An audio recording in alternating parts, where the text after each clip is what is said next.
सुपर्णं वैनतेयं च नागारिं नागभीषणं चितान्तकं विषारिं च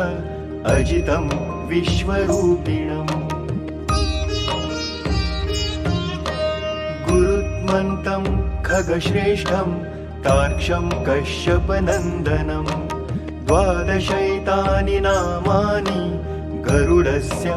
महात्मनः यः पठेत् प्रातरुत्थाय स्नाने वा शयनेऽपि वा विषं नाक्रामते तस्य न च हिंसन्ति हिंसकाः संग्रामे व्यवहारे च विजयस्तस्य जायते